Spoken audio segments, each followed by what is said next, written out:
Welcome to African Boss. It's your boy Yao Bantu.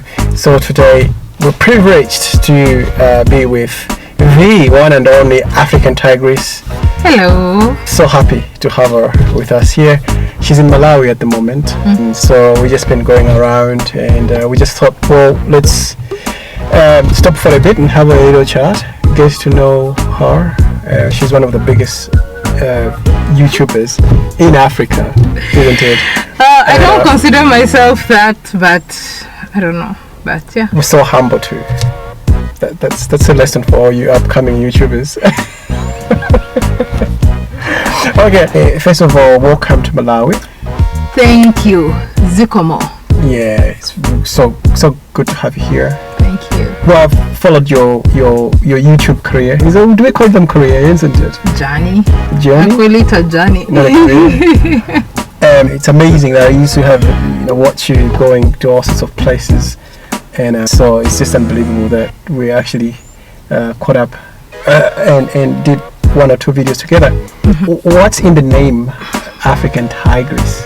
Why African Tigress?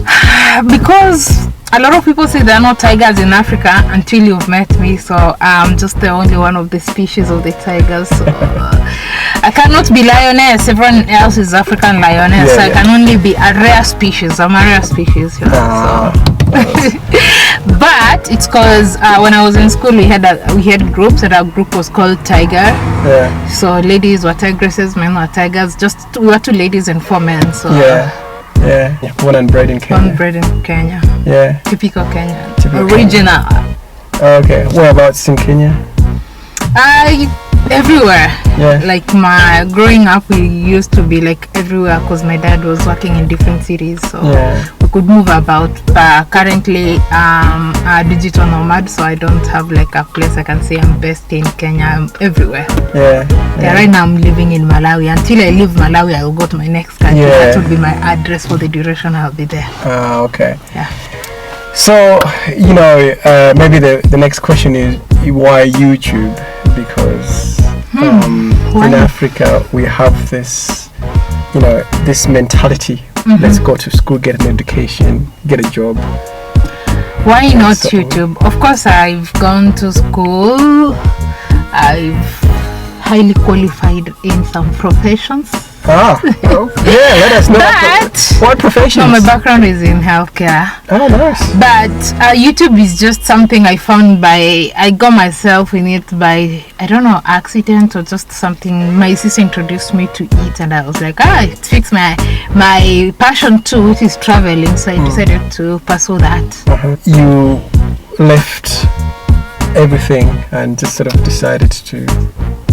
It wasn't like really long, like I was in a career employed, or so I've never been employed. Yeah. Okay, I have been, but I worked for 2 weeks and I got tired. So on the second or third week, I overslept. Yeah. I called in sick. The next day I overslept. I was like, no, I'm tired. I can't do this. I just realized that wasn't the thing for me. Yeah. And I went into business, just started to do small business here and there, and then like YouTube too. So that's how, because I just realized 8 to 5, 9 to 5 wasn't just working for me. So how long have you done YouTube so far? Seriously, from February 10th 2019. This is 2021. Yep. So that's 2.5 years. Yeah, 2.5 years. Yeah. What are you thinking of the YouTube scene, in specifically Africa? I think it's still big. Like, we need more creators in Africa. There's a lot of niche. You might not do travel like I do. You might not do cooking like others are doing.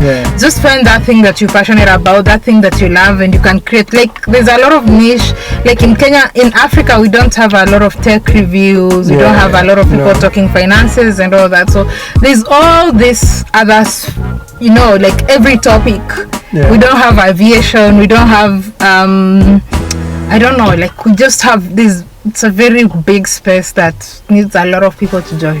Like, the more we have more creators, the more business people realize that YouTube is a space for advertisement.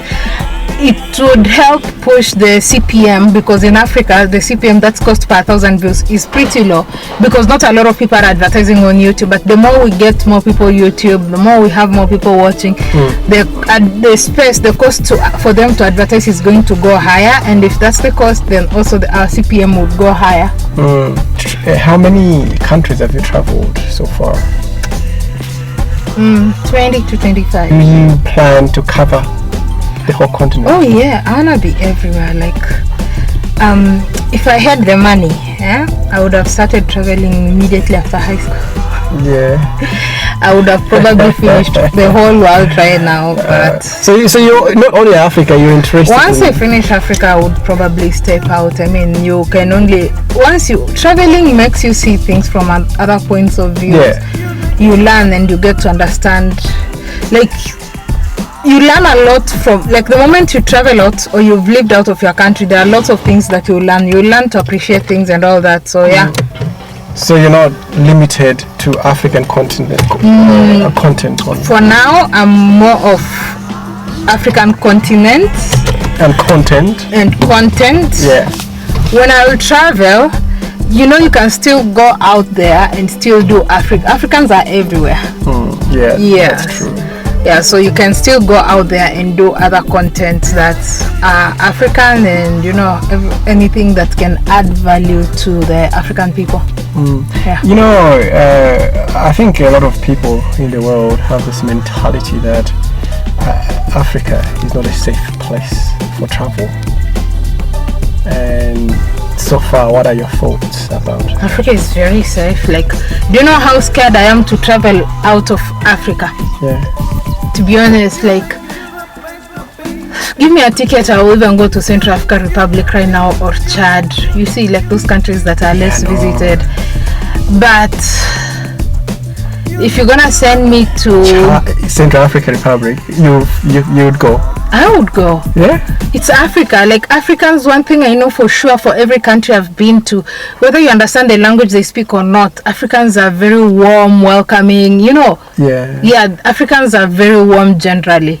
Yeah. I'm not certain I would get the same warmth, welcoming and all that out of Africa. No, I don't think so either. Yeah, so that's why I say Africa is very safe, and Africans are warm to everybody, regardless color, whatever. Africans are extremely warm to everybody, so that's why I'm very comfortable traveling. There could be challenges, corruption here and there and all that, but at least no racist. At least you would not hear chances like someone is plotting to kill you. No. Because or shooting you or targeting you because you're African. So you'd find yourself, you could even walk to a house there and ask, could I have a glass of water? And they'll give you, like, could you try that somewhere in maybe the US or somewhere, just smoking into random someone's house and asking for a glass of water? No, you can't. But in Africa, you can easily do that. That's a very, very interesting take on that security issue, because I mean it is worldwide that people just look at Africa and Africans, and even against, even if you travel outside Africa, people are just, you're black and they're like scared of you, isn't it? Yeah. Like, you're gonna do something. Yeah. To them. So there's no place like Africa. No place like home. Well, you having said that, but when you see other YouTubers or these big YouTubers that travel around the country or the continent, they do have issues sometimes. They say that it's easier for a foreigner, like a European, to travel in Africa rather than Africans themselves. It's tough for Africans to travel Africa, and it's even tougher for Africans to travel Europe and other places, other continents, because I think of the brainwashing and the mindset whereby inferiority complex for black people, whereby if it's other people, be it Asians, Europeans or what, they're more likely to get better reception, and sometimes you'll even find they can go to almost all countries without visa or visa on arrival, unlike us, whereby you'll have to write a letter, get what, like for instance, South Africa is just like getting, as a Kenyan, getting South African visa is just crazy, too much paperwork. Like you have to show hotel reservation from the other side, you have to go to your bank, get a bank statement, you have to get an invitation letter from the other side, you have to get yourself a letter from your employer in Kenya. Like you're kidding? Yeah. You need all those documents. Yellow fever. Go to South Africa. Oh, okay. I didn't know that. Yeah, it's that's for Kenyan, and you have to, like, it's just too much paperwork, too much. It's crazy, but I know Americans go to South Africa, probably get visa on arrival, so it's crazy. And South Africans come to Kenya and they get visa on arrival. No, it's individual countries, but at a certain level, these, which I think they're useless organizations like SADC and AAU. They just say, isn't it? They're not really helping for. They've been talking about the AU passport. How's the implementation gonna be like? When are they rolling it out? Is it just something to say like we're gonna do this, but no implementation? No. Can I put you on the spot? Which one of all the countries so far that you've traveled is your favorite African country so far? That's gonna be a tough one, because every country, there's something I like about every country. So there are things I would love about Malawi, there are things I would love about Uganda, there are things I love about Nigeria, Guinea. So that one is very tough, honestly.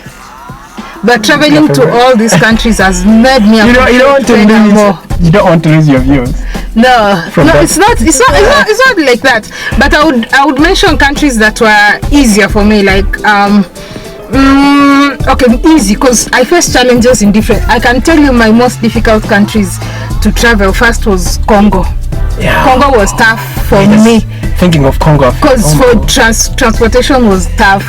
And I'm also facing kind of the same challenge in Malawi, transportation. Malawi. It's kind of tough, it's transportation. So, and for me as a creator, I need to move out there, create content and all that. So that's been my biggest challenge here as well. Wow. I'm just saying my